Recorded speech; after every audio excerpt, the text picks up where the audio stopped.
Hello, नमस्कार प्यारे साथियों, welcome to my YouTube channel all in all पर आप सभी का स्वागत है। और आज हम बात करने वाले हैं सोलर सिस्टम के बारे में।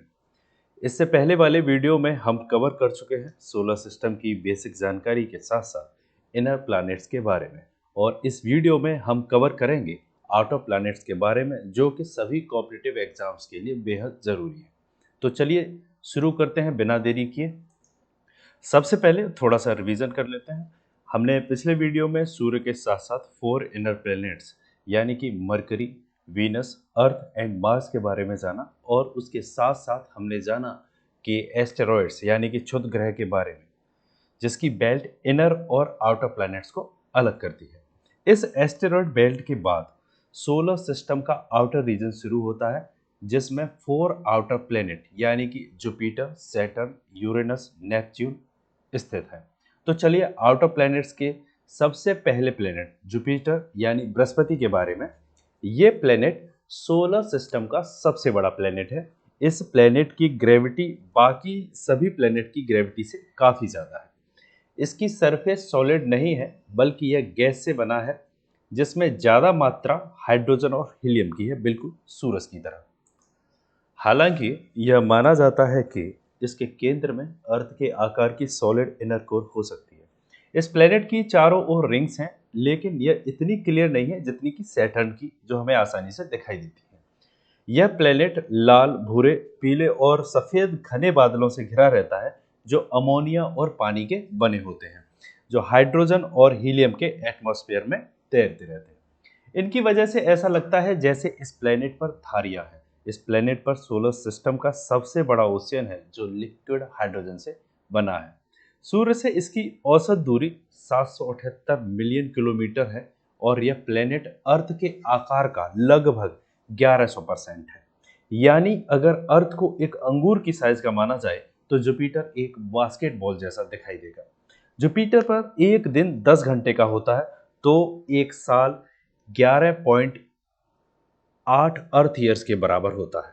इस प्लेनेट के पास 79 मून्स हैं, जिनमें सबसे बड़ा गैनीमेड है, जो कि सोलर सिस्टम में मौजूद 200 से भी ज़्यादा मून्स में सबसे लार्जेस्ट मून। इसका साइज मरकरी प्लेनेट से भी काफ़ी बड़ा है, और यह अकेला ऐसा मून है जिसके पास अपना खुद का मैग्नेटिक फील्ड है। इस प्लेनेट का टेम्परेचर, प्रेशर कंडीशंस लाइफ को सपोर्ट नहीं करता है। इस प्लेनेट पर भी बहुत से स्पेसक्राफ्ट, ऑर्बिटल्स और क्राफ्ट्स भेजे हैं, तभी तो इस प्लेनेट के surface temperature, great red spot और मैग्नेटिक फील्ड जैसी बहुत सी इंपॉर्टेंट जानकारी के जरिए इस प्लैनेट के बारे में ज़्यादा से ज़्यादा जानकारी हमें मिली है। जुपिटर के बाद बारी आती है सैटर्न यानी कि शनि, जो कि आउटर प्लैनेट में दूसरे नंबर पर आता है और सोलर सिस्टम का सेकंड लार्जेस्ट प्लैनेट भी है। लेकिन फिर भी अगर इसे एक बड़े से सागर में रखा जाए, तो यह उसमें डूबने की बजाय तैरने लगेगा, क्योंकि गैस से बने इस प्लैनेट का घनत्व पानी से कम होता है, जिसकी वजह से यह पानी से हल्का होता है और आसानी से पानी पर तैर सकता है। यह प्लेनेट अपनी खूबसूरत 7 रिंग्स की वजह से अपनी अलग पहचान रखता है। यह रिंग्स बर्फ और चट्टानों से बनी है। जब गैलीलियो ने टेलीस्कोप से सैटर्न को देखा, तो उन्हें लगा जैसे वह कोई ऐसा प्लेनेट देख रहे हैं जिसके हैंडल्स भी हैं, लेकिन असल में वह इस प्लेनेट की रिंग्स थी। आप जैसे पृथ्वी पर खड़े हो पाते हैं, वैसे सैटर्न पर खड़े नहीं हो सकते, क्योंकि इसकी सरफेस सॉलिड नहीं है, बल्कि यह गैस से बना है। यह हाइड्रोजन और हीलियम गैस से बनी एक बॉल जैसा है। सूर्य से इसका एवरेज डिस्टेंस लगभग 1.4 बिलियन किलोमीटर है, और इस प्लेनेट पर एक दिन केवल 10.7 आवर्स में पूरा हो जाता है, जबकि एक साल 29 अर्थ ईयर्स के बराबर का होता है। इस खूबसूरत प्लेनेट के पास 82 मून्स हैं। इनमें से 53 मून्स अपनी पहचान पा चुके हैं, जबकि अभी भी 29 ऐसे मून्स बाकी हैं जिनके बारे में ज़्यादा जानने की ज़रूरत है। सैटर्न के इन मून्स में से सबसे बड़ा है टाइटन, जो कि मरकरी से थोड़ा सा बड़ा है और सोलर सिस्टम का सेकंड लार्जेस्ट मून है। हालांकि सैटर्न पर भी लाइफ की पॉसिबिलिटी नजर नहीं आती। इसी के साथ सैटर्न के बाद बारी आती है यूरेनस यानी कि अरुण की, जो कि आउटर प्लैनेट्स में तीसरा प्लैनेट है और तीसरा सबसे बड़ा प्लेनेट भी है। यूरेनस ही वह पहले प्लेनेट था जिसे टेलीस्कोप के जरिए डिस्कवर किया गया, क्योंकि बाकी के 5 प्लेनेट्स यानी कि मरकरी, वीनस, मार्स, जुपिटर और सैटर्न तो बिना टेलीस्कोप के भी आसानी से विजिबल थे।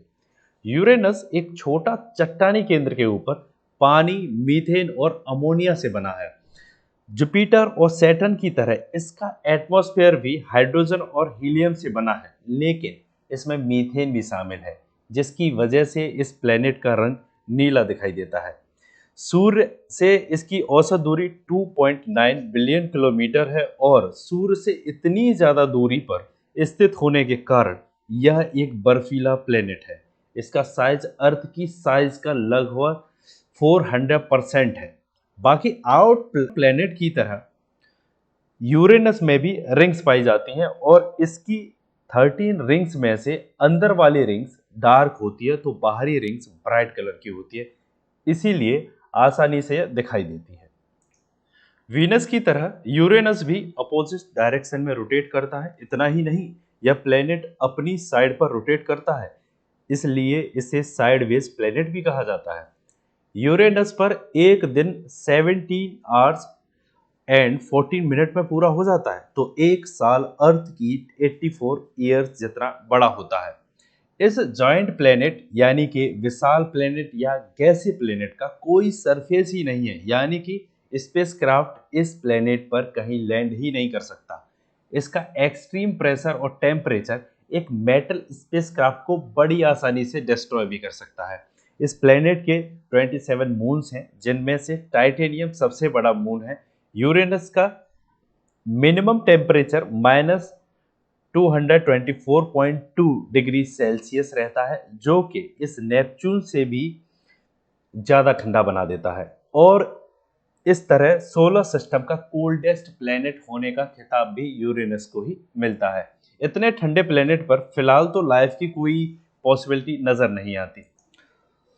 और अब यूरेनस के बाद बारी आती है नेपच्यून यानी कि वरुण की, जो कि सूर्य से 8वां प्लेनेट है और सोलर सिस्टम के आउटर प्लेनेट्स में से लास्ट प्लेनेट है।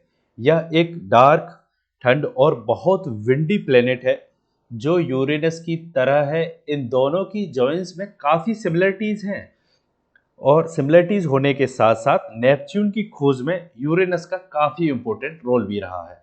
जब एस्ट्रोनॉमर्स यूरेनस के ऑर्बिट को कैलकुलेट कर रहे थे, तब उन्होंने ऑब्जर्व किया कि यह प्लेनेट उनके मॉडल को फॉलो नहीं कर रहा है और तब उन्हें उसे अनडिस्कवर्ड प्लेनेट के बारे में पता लगाना पड़ा जो कि यूरेनस को अफेक्ट कर रहा था और इस तरह नेपच्यून की खोज हुई। इस प्लेनेट का मैग्नेटिक फील्ड अर्थ के मैग्नेटिक फील्ड से 27 टाइम्स ज़्यादा है और यहाँ चलने वाली हवाओं में से कुछ तो 2160 किलोमीटर पर आवर की स्पीड से चलती है। ऐसे में यह बर्फीली हवाओं वाला प्लेनेट लाइफ की कोई भी पॉसिबिलिटी को शो नहीं करता है। नेपच्यून ही वह पहले प्लेनेट है जिसे मैथमेटिकल कैलकुलेशन और प्रेडिक्शन के बेस पर डिस्कवर किया गया। इस प्लेनेट में अर्थ की साइज का एक सॉलिड सेंटर है जिस पर पानी, अमोनिया और मीथेन के फॉग हैं। इसका एटमॉस्फेयर हाइड्रोजन, हीलियम और मीथेन से बना है। इसी मीथेन की वजह से नेपच्यून को यूरेनस जैसा नीला कलर मिलता है। इस प्लेनेट की 6 रिंग्स हैं जो कि आसानी से दिखाई नहीं देती है। इस प्लेनेट के 13 मून्स हैं, जिनमें से सबसे बड़ा मून टाइटन है। नेपच्यून का यह मून अपने आप में बहुत ही अनोखा है, क्योंकि पूरे सोलर सिस्टम में यह एक ऐसा अकेला मून है जो अपने प्लेनेट के मोशन के अपोजिट डायरेक्शन में चक्कर लगाता है। नेपच्यून पर एक दिन 16 घंटे में पूरा होता है और इसे सूर्य का एक चक्कर पूरा करने में 165 अर्थ ईयर्स लग जाते हैं और सूर्य से इसकी दूरी 4.5 बिलियन किलोमीटर है। इस प्लेनेट का टेम्परेचर -214 डिग्री सेल्सियस रहता है, जो कि यूरेनस के टेम्परेचर से काफ़ी नज़दीक है। लेकिन सूर्य के सबसे दूर स्थित होने के बावजूद यह प्लेनेट कोल्डेस्ट प्लेनेट का खिताब अपने नाम नहीं कर पाया और यह खिताब यूरेनस के पास चला गया, जबकि नेपच्यून यूरेनस से लगभग 1 बिलियन मील से भी ज़्यादा दूरी पर है। ऐसे में नेपच्यून को ही सबसे ठंडा प्लेनेट होना चाहिए था, लेकिन ऐसा नहीं होने के कई सारे कारण सामने आते हैं, जैसे कि यूरेनस का अपनी साइड पर रोटेट करने की वजह से सूर्य की हीट को होल्ड करने से ज़्यादा बाहर निकाल देना और दोनों प्लैनेट्स पर मौजूद मीथेन गैस की क्वांटिटी। यूरेनस और नेपच्यून दोनों ही प्लैनेट पर मीथेन गैस मौजूद है। यह गैस हीट को बहुत अच्छे से होल्ड करती है, लेकिन नेपच्यून के एटमॉस्फेयर में मीथेन गैस की मात्रा यूरेनस के कंपैरिजन में थोड़ी ज़्यादा है। इसलिए यह प्लेनेट यूरेनस की तुलना में ज़्यादा हीट अपने अंदर होल्ड रख पाता है, जिसकी वजह से यह यूरेनस जितना ठंडा नहीं रह पाता। इसके अलावा नेपच्यून का टेम्परेचर सनलाइट से इतना प्रभावित नहीं होता है जितना इसके अंदर होने वाली गतियां से होता है, जो उसे कंपैरेटिवली गर्म बनाए रखती हैं। इस तरह की गतियां यूरेनस में ही नहीं दिखाई देती जो उसे गर्म रख सकें, इसलिए नेपच्यून सबसे आखिरी प्लैनेट होने के बावजूद भी सबसे ठंडा प्लैनेट नहीं है। इस प्लैनेट को वॉयेजर 2 के जरिए विजिट किया गया, जिसे नेपच्यून के एटमॉस्फेयर, इसकी रिंग्स, मैग्नेटोस्फीयर और मून्स के बारे में बताया। सोलर सिस्टम के इस 8वें और आखिरी प्लैनेट के बाद कूपर बेल्ट स्थित है, जो कि बहुत से ऑब्जेक्ट, ड्वार्फ प्लैनेट्स, डस्ट और कॉमेट्स से मिलकर बनी है। यह एस्टेरॉयड बेल्ट जैसी ही एक बेल्ट है, लेकिन साइज में एस्टेरॉयड बेल्ट से कहीं ज्यादा बड़ी है। यह हमारे सोलर सिस्टम के लार्जेस्ट स्ट्रक्चर्स में से एक है। इसका निर्माण भी सोलर सिस्टम के निर्माण के समय ही हुआ था। प्लूटो इसी बेल्ट का सबसे फेमस ऑब्जेक्ट है, जो कि साल 2006 से पहले 9 प्लैनेट्स की आखिरी और सबसे छोटा प्लैनेट था, लेकिन अब उसे कूपर बेल्ट में मौजूद एक ड्वार्फ प्लैनेट के रूप में जाना जाता है। प्लूटो एक प्लैनेट होने की सारी कंडीशंस को पूरा नहीं करता था, इसलिए उसे प्लैनेट न मारकर ड्वार्फ प्लैनेट माना जाने लगा। कभी सोलर सिस्टम का सबसे छोटा प्लैनेट रहा प्लूटो, कूपर बेल्ट का सबसे बड़ा ऑब्जेक्ट है, इसलिए इसे किंग्स ऑफ कूपर बेल्ट भी कहा जाता है। हालांकि अंतरिक्ष और उसका रहस्य अनंत है, इसलिए वह केवल हमारे सोलर सिस्टम तक ही सीमित कर नहीं रह सकता सिमट कर नहीं रह सकता। हो सकता है कि आने वाले समय में हमें हमारे सोलर सिस्टम का 9th प्लैनेट ही मिल जाए, या फिर कई और सोलर सिस्टम हमारी पहुंच में आ जाए। अंतरिक्ष में इतना कुछ छुपा हुआ है कि हम लगातार खोज करते रहेंगे, तब भी शायद यह कभी खत्म नहीं हो पाएगा। और इस तरह हमारी खोजें और अंतरिक्ष के रहस्य यूं ही साथ साथ चलते रहेंगे। लेकिन फिलहाल इस वीडियो में साथ चलने का सफर यहीं खत्म होता है। वीडियो में अब तक बने रहने के लिए धन्यवाद। आगे आपसे मुलाकात होगी और भी ऐसी ही जानकारी के साथ। अगर आपको यह वीडियो पसंद आया हो तो इसे लाइक करें, शेयर करें और हमारे चैनल को सब्सक्राइब करके बेल आइकन को प्रेस करना बिल्कुल ना भूलें। और साथ ही साथ इस वीडियो को बाकी लोगों के साथ भी शेयर जरूर करें, जिससे उन्हें भी ऐसी जानकारी की वीडियोस समय से मिलती रहे। तो मुलाकात होगी ऐसी ही जानकारी के साथ बहुत जल्द अगली वीडियो में। तब तक के लिए धन्यवाद। Take care all of you. Bye bye.